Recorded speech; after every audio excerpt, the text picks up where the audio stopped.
All right, everyone, welcome back into another fantasy golf video. Going to be breaking down the Texas Children's Houston Open, giving you guys the top picks, the best values, and a first look build. Let's go and get into it. So looking at the tournament that we have, it's going to be played at Memorial Park Golf Course, a par 70 course, and it's also going to be a little bit longer in length. When we look at the weather report as well, it is a tournament that could be bad to fair. Fair weather is going to be up to 15-mile-per-hour winds, and then bad weather is going to be 16 to 20-mile-per-hour winds. So we'll see. It's going to fall in between one of those two, it looks like, as we kind of come to expect from from Texas events. They typically are just a little bit windier. In terms of past results, it's kind of been a little bit different in terms of who's won. You look at Tony Finau, Jason Kokrak, kind of fall under the same kind of player, but also not. Carlos Ortiz, Lanto Griffin as well. We go back further. We don't need to go back further. They did some changes to this course in 2019. Also, this tournament's going to be played at a slightly different time as well. Because of that, they did some changes to the greens as well. So there's a little bit of nuances to this tournament that might make it a little bit more unpredictable. But at the same time, I think on paper, it's going to be slightly better than the last 2 weeks. On paper, the last 2 weeks had seemed like weeks that would be a little bit hard to predict. And we saw that with the 6%. I just want to call this out, guys. We have 2 core plays this week, so maybe not as well. So we might be in for 3 straight weeks of predictably unpredictable weeks. But I do kind of like this week better than the previous 2, just because we are getting some solid pricing on some seemingly better value plays. Let's go ahead and talk about course history here. So we are going to be looking at the last 4 years at this tournament, and we're not going to get many golfers that have multiple starts at this tournament. To me, the golfers that have the best course history are actually going to be Mackenzie Hughes, just because he's made 4 straight cuts here, and same thing with Sky Scheffler, 4 straight cuts here. But we're going to see Joel Damon popping up in there, Alex Smalley, Aaron Rye, Jaeger, Austin Cook, Jason Day. Jason Day is going to be catching my eye. Do want to call it that I did see some chatter on Twitter about like course history not being too relevant for this tournament, which it's twofold. We typically don't get that good of players in this tournament, and so you guys will see when we're looking at golfers that have good course history, a lot of them are not good stat fits or are not in good recent form, so they're not as likely to make the cut. That's why looking at everything, all the data points matters. That's why we don't just look at one. I just want to call that out just as an FYI. Looking at the golfers that are going to be the best in recent form right now, obviously Scotty, Wyndham Clark, that makes sense. But then we get into like Siwoo Kim. That was a little bit shocking to me. Tom Hoagie as well. Alex Noren, Tigala. He's been someone that's been a little bit hit or miss. Kurt Kitayama, Doug Gim, Jason Day, Mark Hubbard, who's the name I think we'll be talking about. Just an interesting field. I mean, it definitely takes a big drop off, though, in terms of made cut percent. We have 2 golfers above 80%, and we have 1 golfer above 90%. That echoes, again, the predictability of this week. It could be a lot like last week, which on paper was just hard to predict, and that's what ended up happening. In terms of stat fit, guys, so key stats for this week: birdie to bogey ratio. This is a tournament where you do need a score, but you also can't be making many mistakes. That's kind of what we saw the last couple of weeks, but then it starts to get different. Total driving is a stat that matters. You could look at driving distance as well, but accuracy matters as well. So we want to be looking at total driving instead, but one of those 2 stats. Strokes gain approach and strokes gain around the green. Strokes gain putting and strokes gain around the green.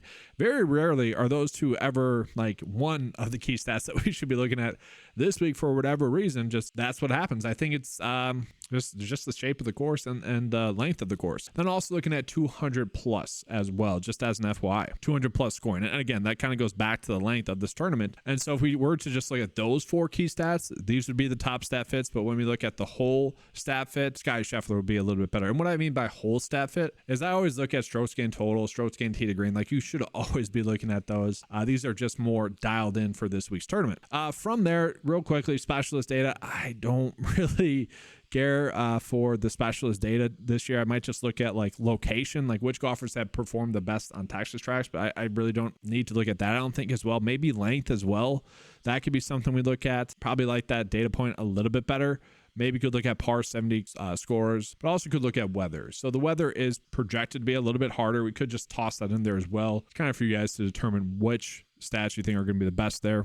Doesn't really matter. The specialist data, as you guys can see, is going to be breaking down all the unique characteristics for that week's tournament and putting into one data point. With that, though, let's go into the best place for the Texas Children's Houston Open. All right, so looking at it this week, guys, looking at the cheat sheet, it's pretty obvious. If you can afford to pay up for Sky Scheffler, you want to be doing so. He's the top-ranked player. He's coming in checking all the boxes. I mean, that's no shock to anyone. He has tremendous course history. I mean, Stafford could be a little bit better. Obviously, he's not the best putter in the field and whatnot, but I mean, for the most part, not going to be making many bogeys, good total driver, good around the green, good in 200 plus as well. I mean, he's just coming in checking all the boxes. The biggest issue we're going to have with him is going to be this price tag. He is at an extremely high price tag on DraftKings, 13. And so we do have to think about him as a play. Remember 2 weeks ago when he wasn't above 12K and it was just like, all right, this is the easy play. Just figure out the rest of your builds. Now we actually have to think about it. And you can make a case where if he doesn't win, he might not be the best play. And I go back to the Players' Championship. He kind of had to win, especially with two of the other good leverage plays. And it wasn't Brian Harmon. It was Clark and Xander popping up in there and doing well. Scotty basically had to win to pay out that price tag, and he did. So if you think he's going to win, by all means, go with it. If you like some other plays that I'm on later on in the video that you think have a good chance to make the cut, you can also play him. If you're not, you're probably looking at Wyndham Clark. To me, he's much more safe than Tagala, but both of them have been basically right there. Both have good course experience. Both look like good plays at this tournament. You could definitely play either of them. From there, I don't know if I'm going to like go out of my way to target Willie Z. I kind of mentioned him on the 9-5 write-up at the Players' Championship. Like, really the only concern with Will Zalatoris is that we worry just about fatigue. Like, he's been playing well off of this injury, but at the same time, it's a little bit shocking how well he's been playing. Don't be shocked if he has a week in which, just mental fatigue, physical fatigue, whatever it was, he just didn't have a good week. Maybe that still occurs again this week, but he has sat a while. I do expect him to kind of recharge, be ready to go. Tony Finau, Siwoo Kim, they feel like okay plays, but really we can see the two standout plays kind of pricing wise, especially if you're someone that's going to go more fair and balanced. It's going to be Jason Day and Alex Noren. Somewhat checking all the boxes for Jason Day. I mean, good stat fit, specialist, top 20, course history, 11th, stat rank, top 10. Recent form 9th. I mean, just coming in as a spectacular play, 4 straight make cuts as well with multiple top 10 finishes. He is someone that, as I'm going through this video, like, I just feel like he should be someone that we try to play, especially if we are not getting to Scotty. Now, if we are getting to Scotty, he's going to be a harder play to get to, but we have seen the upside be there for him. And you take out one miscut, the Farmers really just been playing great golf as well thus far this season. So he's a play that I'm definitely happy to get to. And then we have Noren as well, who he's been playing spectacular golf. I mean, just this goes back pretty far as well. 11 straight made cuts for Alex Noren. Really, the only data point that we're going to be worried about with him is going to be the miscut here 2 years ago. And I don't really care about that. He's a much better golfer this year. The stat rank proves that. 4th best stat fit in the field. So 5th best specialist as well. Like, so those two plays, if you're going more fair and balanced, to me, just make a ton of sense. Now, could Alex Noren be in for a letdown spot? Sure. I mean, it's not a play that I like love getting to, but at the same time, I'm fine with it. From there, I mentioned Siwoo Kim's going to be a fine play. Keith Mitchell's going to be a fine play. The data really likes Jaeger here. He's someone that was due to kind of tail off or win. It's just one of those weird trends that was going. It's like he's been making so many cuts, having random upside finishes, but mostly just finishing top 30. It wouldn't be shocking to see him win an event, but also it wouldn't be shocking to see him miss the cut. He ended up missing the cut after, probably should have won a couple of events in there, or could have won a couple of events in there. To me, the standout play this week, and I'm going to go back into the 8K range, but I want to get into like the standout play. That to me is Mackenzie Hughes, guys. Mackenzie Hughes has really looking like a good play. 3 straight make cuts, all better finishes, 1 mixed cut mixed in there thus far this season at, an event you wouldn't want him to miss the cut at. I'm sure a lot of people around him that week at the Mexico Open. That was just probably a one-off event. You always worry about players traveling there and whatnot. That could have just been the case for Mackenzie Hughes. And so if we look at Hughes, 3 straight make cuts in a row on the PGA Tour, as we just saw, kind of coming in, checking all the boxes. I mean, top 30 or better in all the key metrics that we're looking at. The biggest concern is that when we just look at the course key stats, not exactly the best there. Birdie to bogey ratio 69th in the field, 112th in strokes gained putting, so really bad there. Strokes gained around the green, also not that great, but 200 plus, that long iron stat, he's not bad in.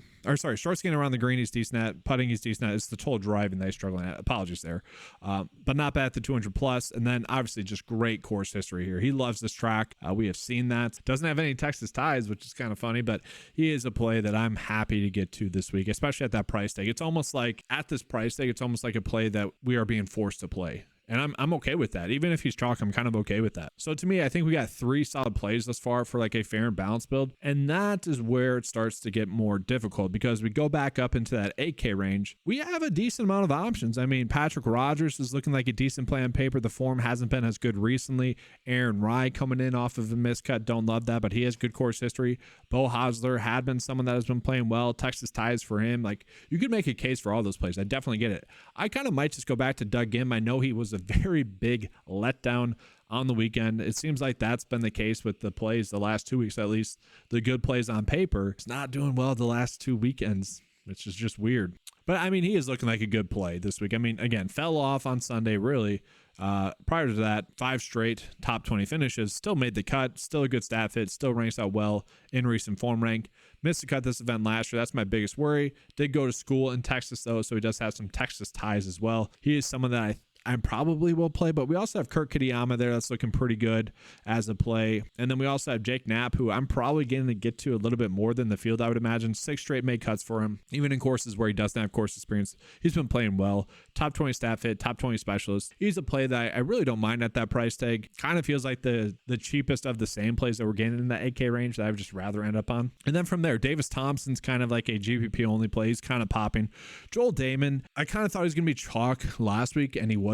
And I think we're going to get to him as a play this week. And so looking at him and also a little bit of Mark Hubbard, to me, those are kind of 2 plays that I think are popping. So Joel Damon has obviously played really well at this track. Not going to be a good stat fit. And he did end up coming in a little bit over-owned last week, but he did what people wanted him to do at that price tag, which was make the cut. And he has been playing better. It did seem like he found something at the Players Championship at this price. And if you are playing Scotty, it makes more sense. But at this price, I can see myself playing him. The other play that I also really like, given the form that he's been in, is Mark Hubbard, which I didn't think I would say. So Mark Hubbard missed the cut this event last year. Not a good start, but he also has a 50th and a second place finish at this event. Pretty good stat fit, top 15 in the field, which also a little bit shocking. If you're looking at more of just driving distance, he probably won't pop up that much, but I think that's also why we want to look at total driving. Like, he's 36 in the field. Good specialist, pretty just strong play across the board. 8 straight make cuts in a row as well. Like, he's a play that I can certainly get to. Another play I want to call out, Andrew Novak, just a decent GPP play at that price tag. Certainly someone I'm fine getting to. Victor Perez was a huge letdown last week. Wouldn't be a surprise to see him bounce back this week. Aaron Baddeley is someone that, could pop. I do worry that the length's going to get to him, though, so probably not a play I need to go out of my way to target. CD Pan's made 4 straight cuts. He's fine. Bud Colley's popping up, but that's more of a limited sample size thing, I think. Chan Kim, I don't mind. Chan Kim has made 5 straight cuts now. He's a fine play. Hayden Springer made the cut last week, and again, he was actually my best lineup. I had not that many lines with 6 for 6, but he was one of them. And then also Keith Mitchell and also Justin Thomas. It was just such a tilting. And I think Doug Gibbons was just another tilting Sunday. That happened to me last week as well, where it's kind of the opposite happens. All 4 of them go low instead of go nuclear. Probably a really good week. But he's still not a bad play. Good stat fit, 4 straight made cuts. Clearly seems to be not properly priced. Martin Laird, I would say somewhat makes sense if you are someone that wants to chase a long shot bet. He's went 2 for 4 at this track. Has shown some upside recently. Decent stat fit. I'm not saying that he's a good long shot bet, but I'm saying if that trend continues where these random long shot bets keep winning, he wouldn't be too shocking. But you guys kind of get the gist. Let's go ahead and finish out this first look build for you guys. So I am fine with Mark Hubbard as a play.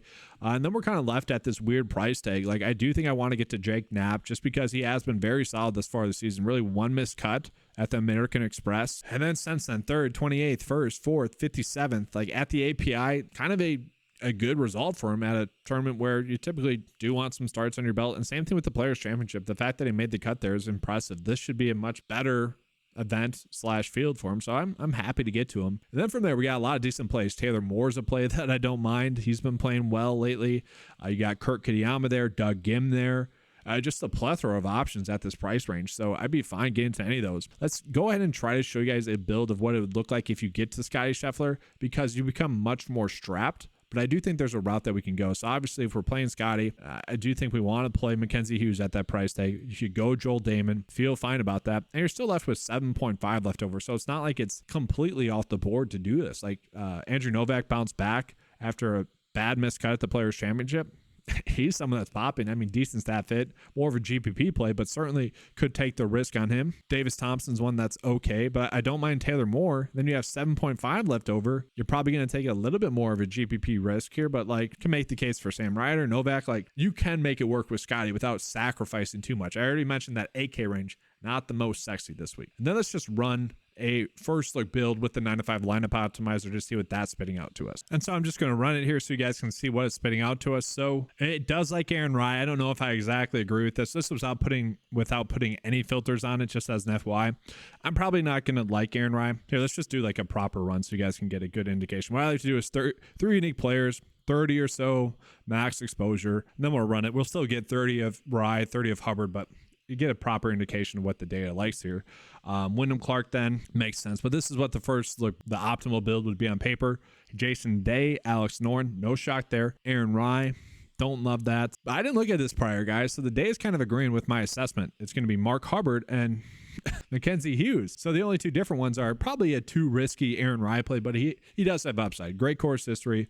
Had he made the cut last week, I think we'd be on him a little bit more. And then Akshay as well. Looking at the next best one, you get Kirk Kiyama in there, Doug Gim. So again, the Day is somewhat agreeing with my assessment as well. Hopefully that means this is going to be a more predictable week than last week. We will see. But that's going to do it for this video, guys. Make sure to give a like and subscribe to the channel. I do appreciate that. If you guys want access to any of the tools that you saw in this video, as well as some props tools, head on over to 9to5sports.com. They're available for just $10 a month. Thanks for watching. And as always, let's keep cashing.